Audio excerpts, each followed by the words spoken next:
Magpainit po ng kawali. Kapag mainit na po yung kawali, lagyan po ng mantika. Hintayin po natin uminit yung mantika.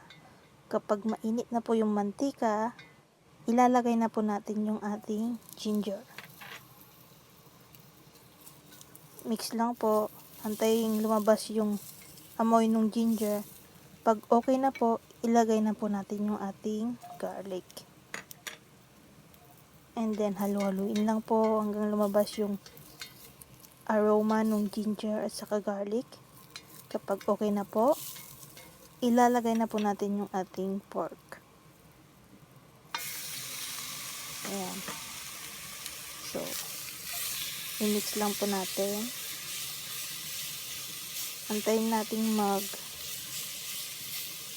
maluto konti yung ating pork.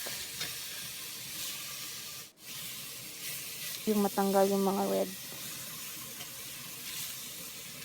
niya.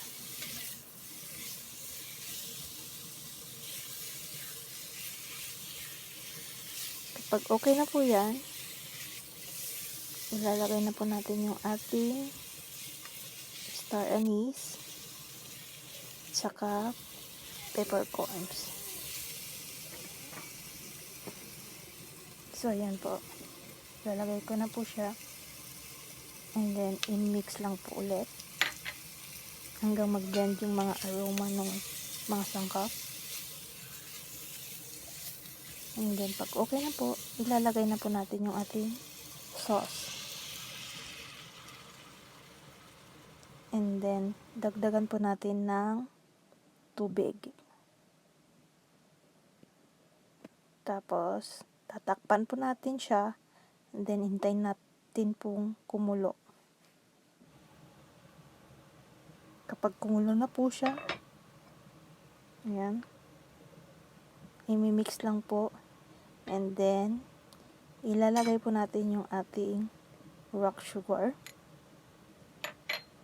Para mas madaling lumambot po yung karne. Yun yung purpose ng rock sugar. Tapos, isiset natin po yung fire na in medium heat. And then, cook for 20 minutes po. After 20 minutes, yan na po ang magiging itsura. So, pwede na po natin ilagay yung ating boiled eggs.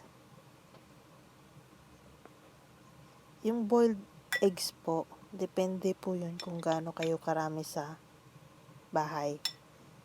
Kung ilan po kayong kakain. Depende po sa inyo kung ilan po yung ilalagay nyong itlog.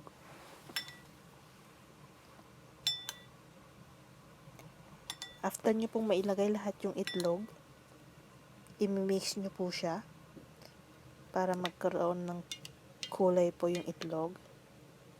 And then, cover and cook for about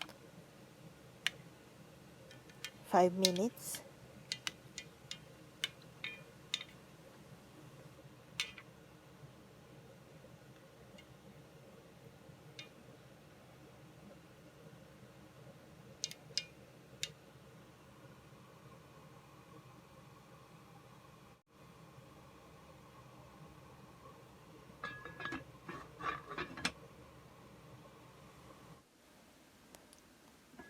So, ayan po. After 5 minutes, ilalagay na po natin yung ating bean curd sheets.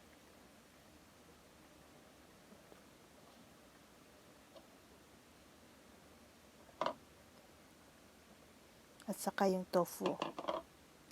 So, imimix po natin siya para ma-absorb nung tofu at saka yung ng bean curd sheets yung sauce. And then cook for about 10 minutes more. So, tatakpan na po natin ulit siya. I-check na lang po natin after 10 minutes. After 10 minutes po, yan na po yung magiging itsura niya. Ready na po siyang i-plate.